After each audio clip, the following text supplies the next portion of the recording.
Hello दोस्त, मैं Rajiv Ranjan Singh Rajiv class GS research centre पर आपका वेलकम करता हूं। आज मैं बहुत ही इंपॉर्टेंट वीडियो लेकर आया हूं आपके सामने।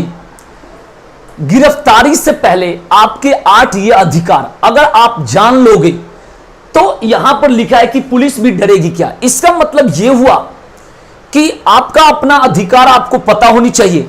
जैसे गिरफ्तारी होने की बात होती है, अरेस्ट होने की बात होती है, तो यहां पर 3 तरह की बात होती है। पहली बात यह होती है कि कोई आपके खिलाफ कंप्लेन कर दे, तो खाली कंप्लेन कर देने से अरेस्ट नहीं कर दी जाती। अगर कंप्लेन कर देने से अगर अरेस्ट होने की बात रहती तो कहते पूरा थाना भर जाती, ठीक है ना, और पूरा जेल भर जाता। ऐसा कहीं कुछ नहीं होता है।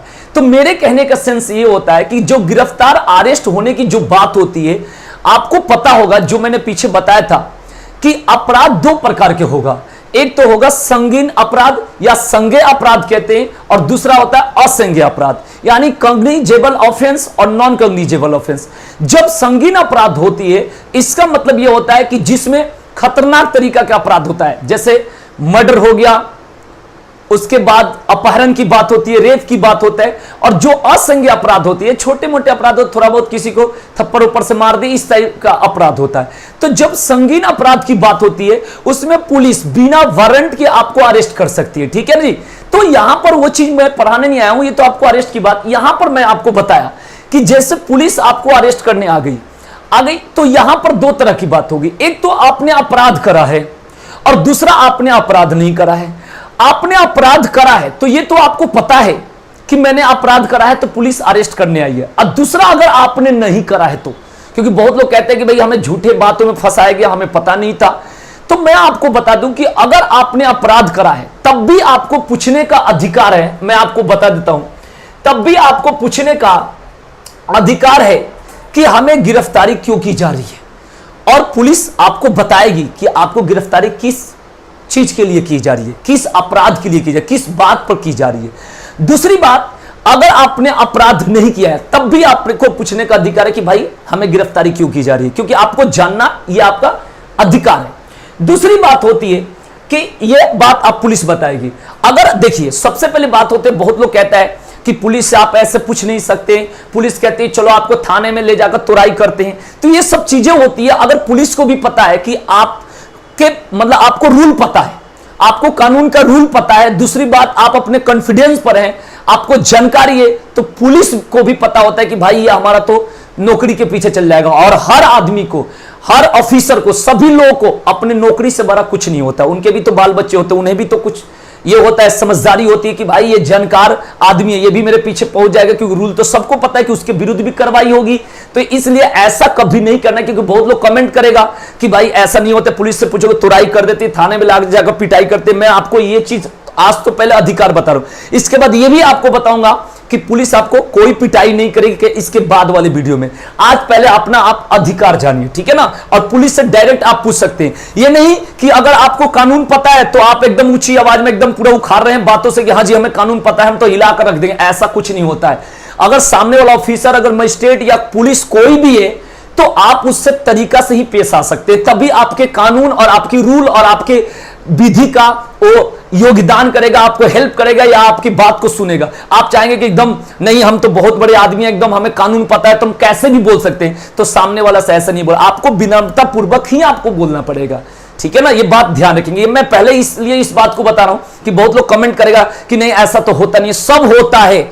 आपने कभी आजमाया है, आपको ये चीज पता नहीं। अगर आपको पता है तो ऐसा नहीं होगा, मतलब कोई भी नहीं होगा कि पुलिस आपको ऐसे उठाकर लेकर चले जाएगी, ऐसा कर देगी। अगर उठाकर ले जाएगी तो भी बताऊंगा। तो सबसे पहली बात मैंने बोला कि आपको यह पूछना है कि गिरफ्तारी क्यों की जा रही है, ठीक है जी। उसके बाद अगर गिरफ्तारी आपको वो बताएगी कारण पुलिस, उसके बाद आपको अगर अरेस्ट करके पुलिस ले जा रही है, तो सबसे पहले अरेस्ट करके ले जाने से पहले वहां पर आपको बोलना पड़ेगा कि अरेस्ट मेमो बनाइए। ये पुलिस का काम है, अरेस्ट मेमो बनाना। अरेस्ट मेमो का मतलब यह होता है कि पुलिस बताएगी, अपने डिग्निटी के बारे में बताएगी, पुलिस उस जिस जगह से ले जा रही है वो बताएगी, उस पर लिखकर अपना फॉर्म सा होता है कि मतलब कौन से जगह से अरेस्ट कर रहे हैं, किसके सामने अरेस्ट कर रहे हैं, उसका सबूत पेश करेगी कि हाँ गवाह की भाई इनके सामने अरेस्ट कर रहे हैं। उसके बाद आपको जिसको अरेस्ट कर रही है उसका नाम बताएगी, सारा कारण लेकर तब जाके यही होता है अरेस्ट मेमो का काम। ये बात ध्यान रखेंगे।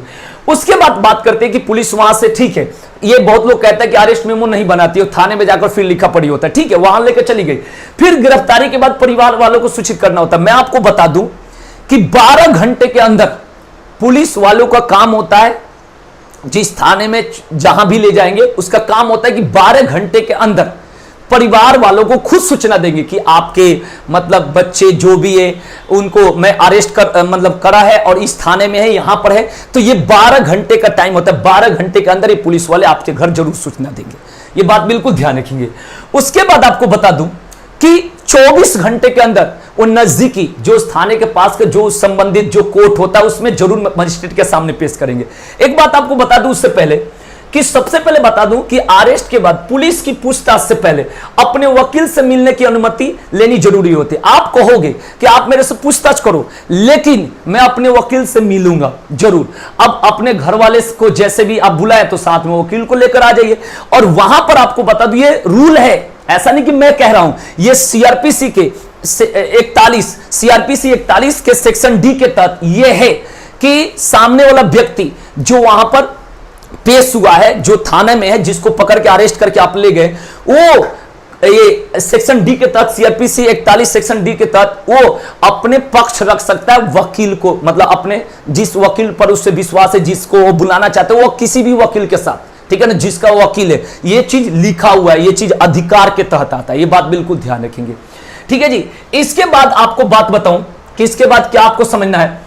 हाँ, बिना जेन्युइन रीजन के गिरफ्तारी नहीं की जाती। मैं आपको बता दूं कि मैंने शुरू में ही बताया था कि कोई कंप्लेंट कर दिया आपको अरेस्ट नहीं किया। जब संगीन अपराध की बात हो या कोई जेन्युइन रीजन की बात होता है तभी आपको अरेस्ट की जाती है। ऐसे नहीं कि अरेस्ट करके ऐसे ही ले जाए, क्योंकि उन्हें भी कानून पता होगा, ऐसे किसी को अरेस्ट नहीं किया जा सकता। मैंने बता दिया गिरफ्तारी के 24 घंटे के अंदर कोर्ट में पेश करना होता है और मजिस्ट्रेट के सामने पेशी से पहले मेडिकल करवाना जरूरी होता है। मेडिकल से फायदा यह होता है कि आपको मैं बता दूं कि जैसे पुलिस बाद में पीटेगी नहीं, मारेगी नहीं, तो इससे क्या होगा पता चल जाता है कि अगर आपका चोट है तो फिक्स चोट है, जो भी प्रॉब्लम है वो तो पहले से लिखित प्रॉब्लम हो जाती है, उसके बाद कुछ होगा तो उनकी जिम्मेवारी होगी। अगर आप कॉन्फिडेंस से इतनी बातें आप जब बोलेंगे और जब आपको जानकारी होगी तो सामने वाले को भी पता होता है, और आप कुछ नहीं बोलेंगे तो बिना मतलब के ले जाकर भी थाने में पिटाई होती है और फंस जाते हैं और किसी भी तरीका से दिक्कत हो जाती है। लेकिन आपको कानून पता हो तो कॉन्फिडेंस से बोलेंगे, विनम्रता पूर्वक यूज करेंगे तो जरूर उसकी सुनवाई होगी। आखिर कानून किस लिए बनाया गया बताओ? संविधान से ऊपर कुछ नहीं है, आईपीसी सीआरपीसी है, ये बनाया किस लिए गया है? जब धारा कानून जब ऐसे ही कहीं भी लग जाएगा तो फिर क्या बात रहेगी? ये बात ध्यान रखेंगे। इसको मैं कहता हूं विश्वास के साथ आपको समझना पड़ेगा। और इसके बाद नेक्स्ट वीडियो में ये भी बताऊंगा कि हाँ जी, जैसे आपने बोल दिया तो पुलिस क्या करी वो भी बताऊंगा। जैसे बहुत लोग कहते हैं कि पुलिस से जैसे कानून करो तो कहोगे आओ थाना में, मैं अभी बता रहा हूं आपको कानून, ऐसा कुछ नहीं है, ठीक है ना। उसका भी मैं वीडियो नेक्स्ट वीडियो बनाऊंगा। अब बात करते हैं इसके बाद नेक्स्ट पॉइंट है कि महिला को सिर्फ महिला पुलिस ही गिरफ्तार कर सकती है। मैं आपको बता दूं कि महिला को अरेस्ट करने के लिए महिला पुलिस चाहिए, ठीक है जी, पहली बात। दूसरी बात, किसी भी महिला को अरेस्ट करने के लिए जो टाइमिंग की जो बात बताई गई है वो है कि आपको सूर्यास्त के बाद और सूर्योदय से पहले, ये बात ध्यान रखेंगे, सूर्यास्त के बाद और सूर्योदय से पहले कभी अरेस्ट नहीं की जा सकती है। ये बात ध्यान रखेंगे, ठीक है ना। ऐसा नहीं है कि सूर्यास्त के बाद और सूर्योदय के पहले नहीं की जा सकती, की भी जा सकती है। एक बात बता रहा हूं, वो कब की जाती है? जब वो अपराधी बड़ा हो या ऐसा लग रहा है कि जो महिला है वो कहीं भाग सकती है, तो कहीं जा सकती है, कहीं वहां से जगह बदल सकती है, तब ऐसी स्थिति में आप रात को मैं कह सकता हूं 10 बजे भी अरेस्ट कर सकती है पुलिस। लेकिन उसके लिए क्या होनी चाहिए? महिला पुलिस होनी चाहिए। ये बात बिल्कुल ध्यान रखिएगा। उसके बाद आपको बता दूं कि पुलिस यूनिफॉर्म में किसी भी नाबालिग की गिरफ्तारी नहीं कर सकते। नाबालिग का गिरफ्तारी अगर आप कर रहे हैं तो वहां पर बिल्कुल प्रेम से, विनम्रता पूर्वक, एकदम आदर पूर्वक उससे बात करना है और वहां पर वर्दी नहीं होनी चाहिए। बात ध्यान रखेंगे एकदम। यहां पर देखो लिखा है पुलिस यूनिफॉर्म में किसी भी नाबालिग की गिरफ्तारी नहीं कर सकते। नाबालिग को बिना डराए पूछताछ करनी होगी, बिना यूनिफॉर्म के। यहां पर ध्यान, ठीक है ना। यहां पर देखिए, पुलिस यूनिफॉर्म में किसी भी नाबालिग की गिरफ्तारी नहीं कर सकते और नाबालिग को बिना डराए पूछताछ करनी होती है। ये बात बिल्कुल ध्यान रखेंगे, वहां पर कोई मतलब वर्दी बिल्कुल नहीं है, एकदम बिल्कुल प्रेम से पूछना होता है, ये बात बिल्कुल ध्यान रखेंगे। तो ये चीजें मैंने आपको बता दिया, इतना आपको पॉइंट पता हो, अगर पुलिस आपको ले जा रही है तो यहां तक आपकी एकदम कोई दिक्कत नहीं होगी, ठीक है ना, ये बात ध्यान रखेंगे। इसके बाद फिर मैं नेक्स्ट वीडियो में आऊंगा तो आपको बताऊंगा यहां पर एक चीज कि जैसे कहते कि नहीं पुलिस को आप कानून बताते तो कहते चलो बता रहे हैं थाने में, तो उसको बताऊंगा कि वहां भी कैसे होता है, ठीक है। तो आज के लिए इतना ही, थैंक यू, धन्यवाद, फिर मिलते हैं नेक्स्ट वीडियो के साथ, तब तक धन्यवाद।